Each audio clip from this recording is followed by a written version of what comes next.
जय हिंद विद्यार्थियों। आज आप लोग को पढ़ना है न्यू चैप्टर और चैप्टर है बेलन।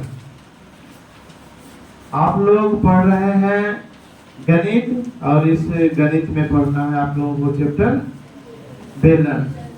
शायद चैप्टर नंबर होगा 16। बेलन क्या है ना? कुछ विद्यार्थी आज अपसेट लग रहे हैं, अभी भी लगन खत्म नहीं हुआ है। चलिए ठीक है, जो भी है समझिए। क्या पढ़ रहे हैं आप लोग? बेलन।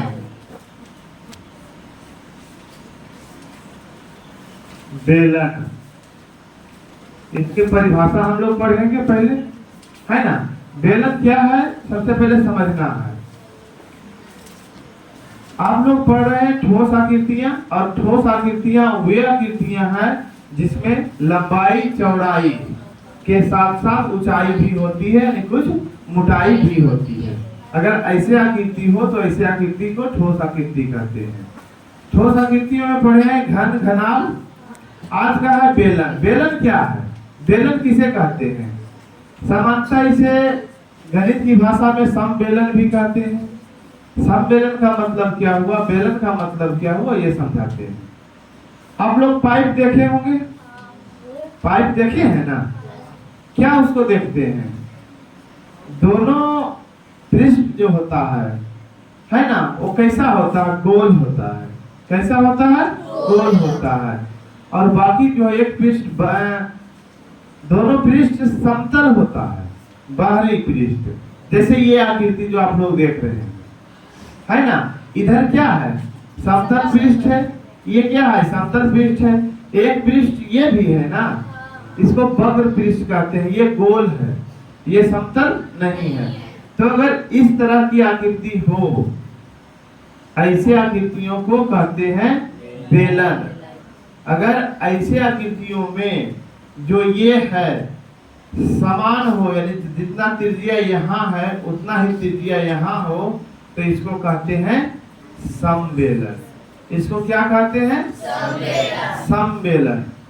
तो बेलनाकार ये वस्तु जो है, अगर इसको देखो तो ये पृष्ठ कैसा है?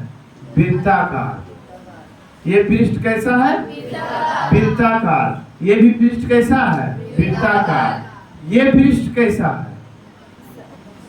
वक्राकार, वक्र है, गोल है। इसके जैसा गोल नहीं है ना। अगर इसको काटना होता, काट कर अगर फैलाते तो कैसा बन जाता? समतल बनता, तो बन जाता आयताकार। तो यहाँ दो चीजों की जानकारी होना आवश्यक है। एक वृत्त के बारे में और दूसरा आयत के बारे में। आयत के बारे में जानकारी दे चुके हैं आप लोग। बेलन पढ़ने से पहले समझ लीजिए वृत्त के बारे में, है ना। वृत्त के बारे में अच्छी तरह से जानकारी बहुत जरूरी है। तो सबसे पहले जानिए वृत्त क्या है। सर्कल। बताइए वृत्त किसे कहते हैं? वृत्त क्या है? इसके बारे में थोड़ा सा बेसिक जानकारी दे देते हैं। वृत्त क्या है, या डीपली पढ़ा दे, अच्छी तरह से पढ़ा दे। पढ़ाए हैं या नहीं? अभी वृत्त पढ़ाए हैं इस साल, इस बैच में नहीं। अच्छी तरह से पढ़ा देते हैं, एक दिन देर होगा। वृत्त क्या है? वृत्त किसे कहते हैं? यह एक घेरा है। सबसे पहले वृत्त 2D आकृति है, 1D है या 3D है? 2D आकृति है। 2D आकृति है यानी समतल आकृति है ना। तो जैसे जो इस प्रकार की आकृति बनाते हैं, तो ऐसे आकृतियों को क्या कहेंगे? वृत्त। ऐसे आकृतियों को क्या कहेंगे? वृत्त कहेंगे। क्या यहाँ तक दिक्कत है? समझ रहे हैं? कैसे इसको डिफाइन करेंगे, कैसे परिभाषित? सबको पढ़ना है, सबको समझना। ध्यान से समझो, लिखा लिखी कोई मत करो अभी। क्या कैसे कैसे इसको डिफाइन करेंगे? वह ज्यामितीय घेरा, यह एक प्रकार का घेरा है जो किसी नियत बिंदु से हमेशा समान दूरी पर विचरण करे, वृत्त कहलाता है। यह एक घेरा है, ऐसा घेरा है जो नियत बिंदु है, इससे समान दूरी पर विचरण कर रहा है, समान दूरी पर घूम रहा है। तो ऐसे आकृतियों को क्या कहेंगे? वृत्त। वृत्ताकार वस्तु का कुछ नाम बताओ अगर समझ गए हो तो। चूड़ी, चक्का, बताओ, दो हम बता दे, अब तुम लोग बताओ। सिक्का, रोटी, हाँ,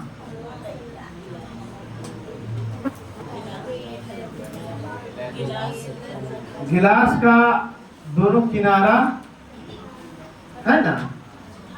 इस तरह जो है ये सभी वस्तुएं क्या है? वृत्ताकार वस्तुएं हैं। गिलास तो ठोस वस्तु हो जाएगा, है जो भी बता रहे हो सब ठोस वस्तु है।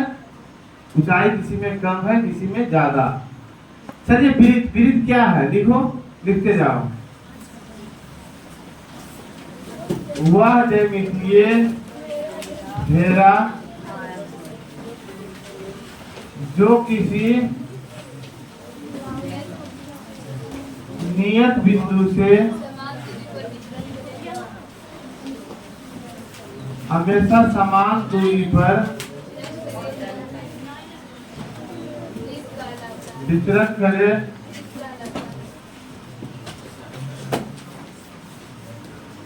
वृत्त कहलाता है। वह ज्यामितीय घेरा जो किसी नियत बिंदु से हमेशा समान दूरी पर विचरण करे, वृत्त कहलाता है। ये आकृति जो आपका बना हुआ है ये क्या हो गया? सर्कल, वृत्त।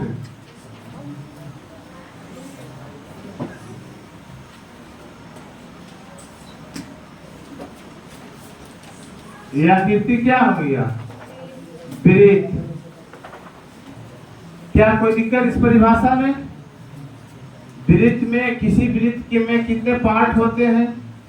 वृत्त के कौन कौन से पार्ट हैं इसको समझो। वृत्त का भाग, पार्ट, पार्ट ऑफ सर्कल, ये वृत्त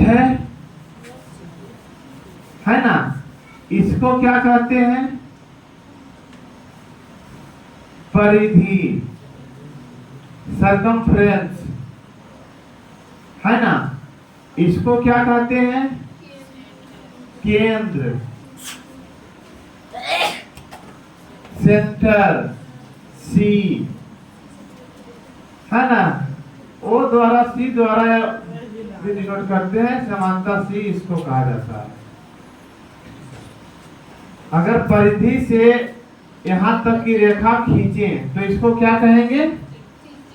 त्रिज्या, रेडियस, आर द्वारा डिनोट करते हैं इसको, है ना। अगर कोई रेखा यहां से इस तरह से होता हुआ जाए, पार हो जाए तो इसको कहते हैं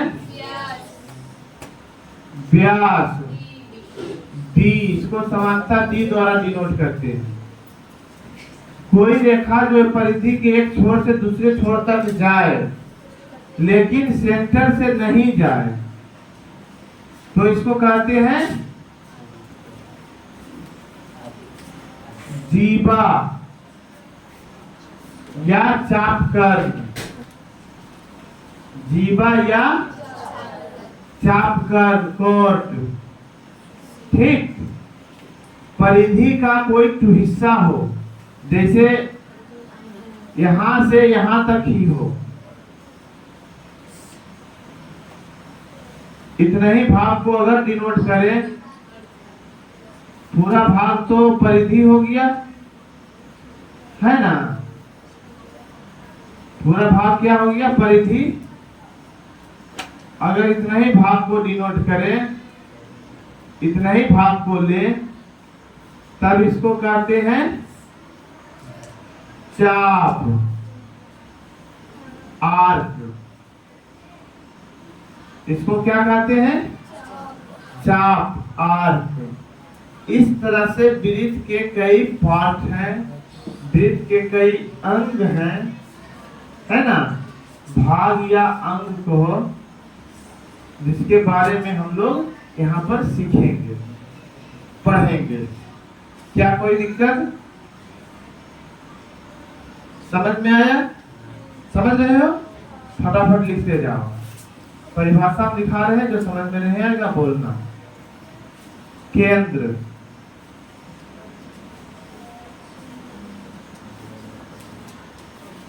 सेंटर,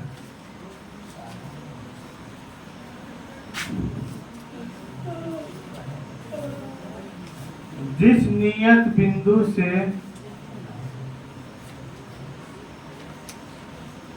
किसी वृत्त का निर्माण होता है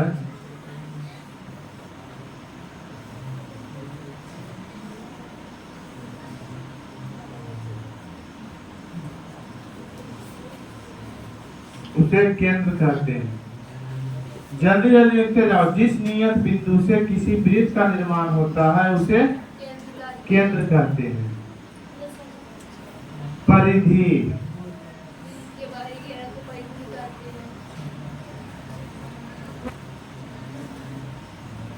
सरकमफ्रेंस, किसी वृत्त के बाहरी घेरा को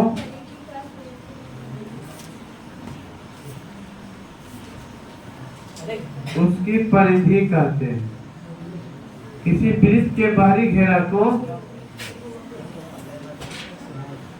उसकी परिधि कहते हैं।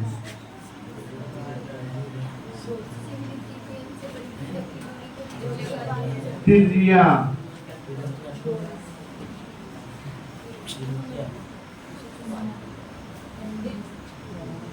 वृत्त के केंद्र से उसकी परिधि तक की दूरी को त्रिज्या कहते हैं, है ना। वृत्त के केंद्र से उसके परिधि तक की दूरी को, वृत्त के केंद्र से उसके परिधि तक की दूरी को त्रिज्या कहते हैं।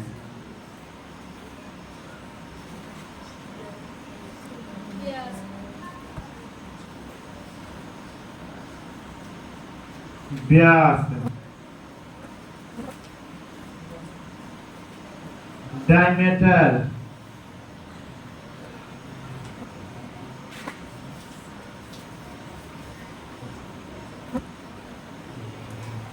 पहले जीवा लिखो। जीवा या चापकर्म,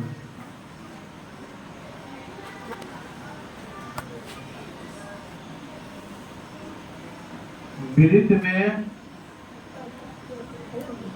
परिधि के एक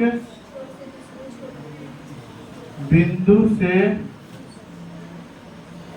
दूसरे बिंदु तक की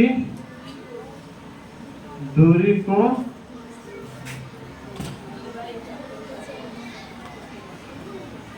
जीवा या चापकर्म कहते हैं।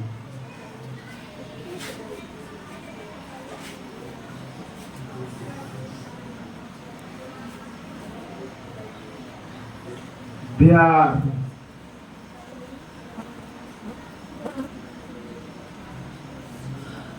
सबसे बड़ी जीवा को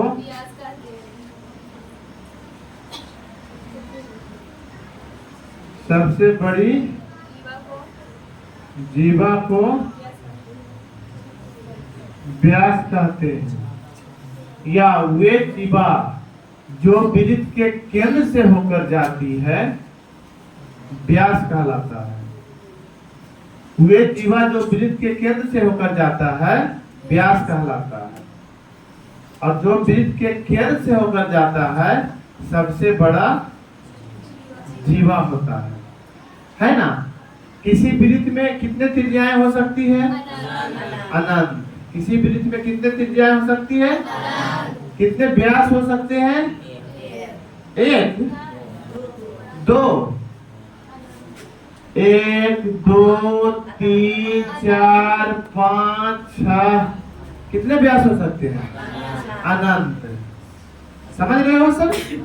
अब आगे जो बताएंगे वृत्त के त्रिज्या और व्यास में संबंध। लिखो, इतना नोट करो इसको।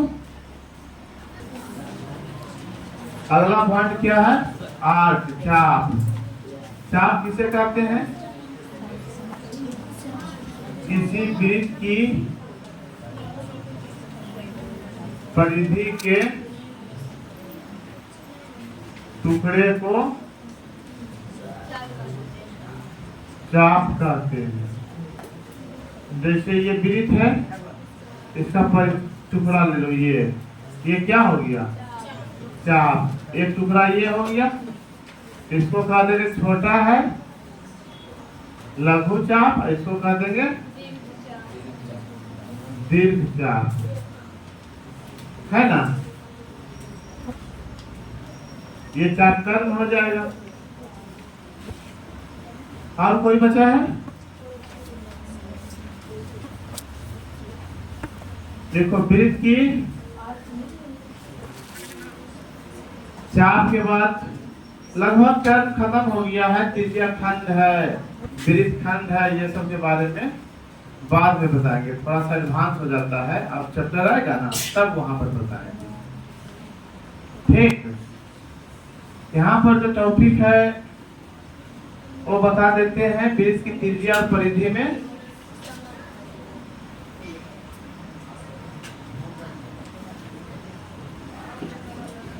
वृत्त की त्रिज्या और व्यास में संबंध। देखो, ये एक वृत्त है, यहां से यहां तक की दूरी को त्रिज्या कहते हैं, फिर यहां से यहां तक की दूरी को त्रिज्या कहते हैं, और पूरे दूरी को कहते हैं व्यास। परिभाषा में डिफाइन कर चुके हैं, है ना? तो क्या हो जाएगा? चूंकि परिभाषा से r प्लस r बराबर t होगा ना? त्रिज्या प्लस त्रिज्या बराबर है व्यास का। त्रिज्या प्लस त्रिज्या जो है बराबर है व्यास का, है ना? बराबर, यानी r प्लस r बराबर t, या 2r बराबर t, या r बराबर d/2। क्या यहाँ तो कोई दिक्कत? इसी को कहते हैं d बराबर 2r, है ना? अर्थात जो है भाषा में लिखें तो व्यास बराबर क्या लिख सकते हो? 2 गुने त्रिज्या, है ना? या त्रिज्या बराबर लिखना कहेगा तो क्या कहेंगे? व्यास बटा 2। तो ये सब क्या हो गया? फार्मूला हो गया, रखने का है, समझो केवल। इस तरह से हम कह देंगे व्यास बराबर 2 गुने त्रिज्या, त्रिज्या बराबर व्यास बटा 2। यानी त्रिज्या दिया रहेगा, 2 से गुना करेंगे, दुगुना करेंगे तब व्यास निकल जाएगा। व्यास दिया रहेगा, 2 से भाग करेंगे तो उसकी त्रिज्याएं ज्ञात हो जाएगी। जैसे किसी वृत्त की त्रिज्या 7 सेंटीमीटर है, उसका व्यास पता है, कितना हो जाएगा?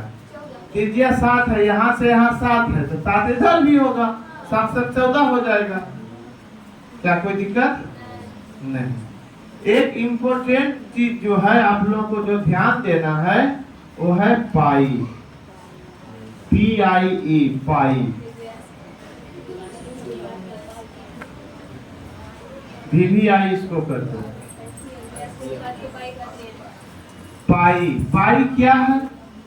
देखो, यह एक चिन्ह जो देख रहे हो, ग्रीक भाषा का, ग्रीक वर्णमाला का एक लेटर है, अक्षर है, चिन्ह है, निशान है। जैसे ये देते हो ना, ये क्या है? रोमन लेटर जो है, अंग्रेजी वर्णमाला जिसको कहते हो, अंग्रेजी वर्णमाला का पहला लेटर है ए, है ना? अंग्रेजी वर्णमाला का रोमन लेटर का ये पहला अक्षर है। उसी तरह से ग्रीक वर्णमाला का ये एक अक्षर है, निशान है, जिसका प्रयोग सामान्यतः पाई को डिनोट करने में करते हैं, उसको पाई ही कहते हैं। वो जो डिनोट करता है, क्या डिनोट करता है समझो। कोई वृत्त है ना, कोई वृत्त है, जैसे ये वृत्त ले लिए, इसको मिटाएं, ये वृत्त ले लिए, वृत्त को C से डिनोट करो, इसके व्यास को D से डिनोट करो। फिर छोटा वृत्त लिए,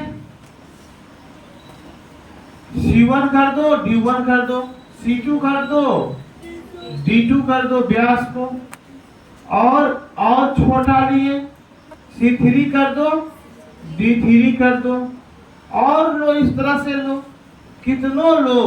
अगर C1 बटा D1 करेगा, फिर C2 बटा D2 करेगा, फिर C3 बटा D3 करेगा, सब वैल्यू जो आएगा, वो जो वैल्यू आएगा, ये सब कैसा आएगा, ये जो वैल्यू आएगा कैसा आएगा, बराबर। कैसा वैल्यू आएगा, बराबर, कांस्टेंट आएगा, अचर आएगा, उसमें कोई बदलाव नहीं होगा। प्रयोग करके देखना, मेरा बात समझ रहे हो। बड़ा वो चक्का ले लिया है ना, इसको C3 C4 करो, इसका जो व्यास होगा इसको D4 करो, फिर जो है C4 बटा D4 करेगा, फिर एक बराबर आएगा। वो जो कांस्टेंट जो आता है, जो नियत राशि जो आता है, उसी का नाम दिया गया है पाई। इसी का नाम दिया गया है पाई। यह एक अपरिमेय संख्या है। अपरिमेय संख्या मीन्स दशमलव के बाद जो है कटाओगे, ये नहीं कटेगा, ना तो किसी अक्षर का पुनरावृत्ति होगा, दशमलव के बाद जैते रहेगा। गणितीय गणना में हम लोग कैलकुलेशन करने में क्या करते हैं, इस पाई का मान 22/7 मानते हैं, 22/7 या 3.14। आज पहले जो है दशमलव के बाद 3-4 अंकों तक पाई का मान शुरुआती में जो है अनुमान लगाया गया, फिर 7 अंकों तक अनुमान लगाया गया। आज कंप्यूटर के युग में जो है पाई का मान लाखों अंकों तक ज्ञात किया जा चुका है। पाई का मान क्लियर हो जाना, यहाँ पर पाई का मान 22/7 रियल में नहीं होता है, पाई का मान 3.14 वास्तव में नहीं होता है, पाई का मान इसके नजदीक होता है, क्योंकि ये दोनों संख्या जो है परिमेय है। अब पाई जो है परिमेय नहीं बल्कि अपरिमेय संख्या है। पाई क्या है, अपरिमेय संख्या है। इस तरह से जो है पाई का मान 22/7 के आसपास होता है। हम लोग गणना करने में, मैथमेटिकल कैलकुलेशन करने में पाई का मान 22/7 मान लेते हैं, कोई दिक्कत नहीं। क्या परिभाषा दोगे, किसी वृत्त में परिधि और व्यास के अनुपात को पाई कहते हैं। किसी वृत्त में परिधि और व्यास के अनुपात को पाई कहते हैं। VVI कराए है ना, आराम से इसको जो है समझ लेना है। किसी वृत्त में परिधि और व्यास के अनुपात को पाई कहते हैं। किसी वृत्त में परिधि और व्यास के अनुपात को पाई कहते हैं, अर्थात पाई बराबर क्या हो जाएगा, या परिधि बटा व्यास बराबर क्या हो जाएगा, पाई। इसी को आगे बढ़ाएंगे, परिधि बराबर क्या हो जाएगा, व्यास गुने पाई गुने व्यास होगा ना, पाई गुने या तो परिधि गुने व्यास गुने पाई, अक्षर है पाई गुने व्यास। क्या कोई दिक्कत? या परिधि को सी से डिनोट करते हैं समानता, सी बराबर पाई डी, क्योंकि डी बराबर 2r होता है, डी बराबर 2r होता है, इसीलिए हो जाएगा सी बराबर पाई इंटू 2r बराबर 2 पाई r, है ना। अर्थात इसको कह सकते हो क्या, सी बराबर 2 पाई r। यही समानता सबको याद रहता है, सी बराबर 2 पाई r, सी बराबर बोलो 5 बार याद हो जाएगा, सी बराबर 2 पाई r। कोई दिक्कत? 2 क्या है? कांस्टेंट है। पाई क्या है? कांस्टेंट है। r क्या है? वृत्त की त्रिज्या है। अगर कोई पूछ दे पाई क्या है, पाई ग्रीक वर्णमाला का एक लेटर है, 22वां लेटर है। ग्रीक मतलब हुआ हम लोग की सभ्यता, अलग अलग सभ्यता है। हम लोगों की सनातन धर्म को है ना, ऐसे सभ्यता की बात करो तो सिंधु घाटी की सभ्यता हम लोगों की है, पुरानी सभ्यता जो है वहां से हम लोग डेवलप किए हैं। चीन की सभ्यता है, ग्रीक की सभ्यता है, पश्चिमी देशों की सभ्यता जिसको कहते हो। सभ्यता अलग अलग तरह से विकास किया है, अलग अलग क्षेत्रों में जीवों का विकास हुआ है, लोगों का विकास हुआ, इंसान का विकास हुआ है। जब उन लोगों ने डेवलप किए, माइंड डेवलप किया, समाज बना के रहने लगे, हर चीज का विकास किए, तो उसी क्रम में जो है शिक्षा पद्धति का भी विकास हुआ, लिखने की शैली का विकास हुआ। तो उन लोगों को जो लिखने की शैली है, उन लोगों ग्रीक क्षेत्र का, देशों का, उन लोगों का जो शैली बना वो ग्रीक शैली बना। हम लोगों का शैली जो होगा नियन शैली होगा, भारतीय पद्धति होगा, जिसको हिंदू अरबिक सिस्टम भी कह सकते हो, है ना। उसी तरह से चीनी पद्धति उधर का अलग है, चीन के लोग अलग भाषा का प्रयोग करते हैं, अलग बोलते हैं, बात समझ रहे हो। इस तरह से जो है अलग अलग क्षेत्रों में अलग अलग वर्ल्ड के अलग अलग गांवों की बात नहीं कर रहे हैं। जो लोग एक दूसरे से जुड़े हुए नहीं थे, एक दूसरे से कनेक्ट नहीं थे, अलग अलग रहते थे, लोगों को लगता था कि इतना ही दुनिया है, हम लोग इतना ही में। फिर जो है जब विज्ञान का विकास हुआ, यातायात की सुविधा बढ़ी, तो लोग एक दूसरे से जुड़ गए और सब सभ्यता को जो है जोड़कर पढ़ने लगे। तो आज हम लोग जो उनकी सभ्यता को भी जानते समझते हैं, उन लोग हम लोगों की सभ्यता को भी जानते समझते हैं। तो इस तरह से पाई क्या है समझ में आ गया, है ना। और दो चार शब्द में अगर लिखना चाहते हो तो ये लिख लेना, पाई ग्रीक वर्णमाला का एक अक्षर है। अगर पाई क्या है, पाई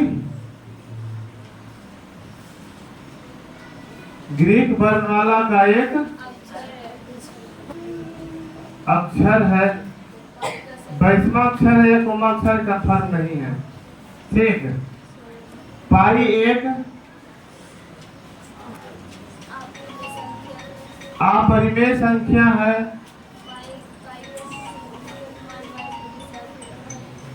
पाई का सन्निकट मान 22/7 या 3.14 होता है। परिभाषा ही लो तो यह परिधि और व्यास का अनुपात है, या वृत्त की परिधि और व्यास का, या परिधि और व्यास का अनुपात है, या परिधि और व्यास का अनुपात है। क्या कोई दिक्कत? इतना चीज आप लोगों की जानकारी के लिए पर्याप्त है ना। इतना हर हाल में कंठस्थ कर लेना है। चीजें तो बहुत समझने का है, एक दो चीज जो याद करने का है, जो फॉर्मूला यार कैसे बना है ये बता दिए हैं, लेकिन आप लोग प्रयास कीजिए याद रहे, ठीक। लिखिए सब।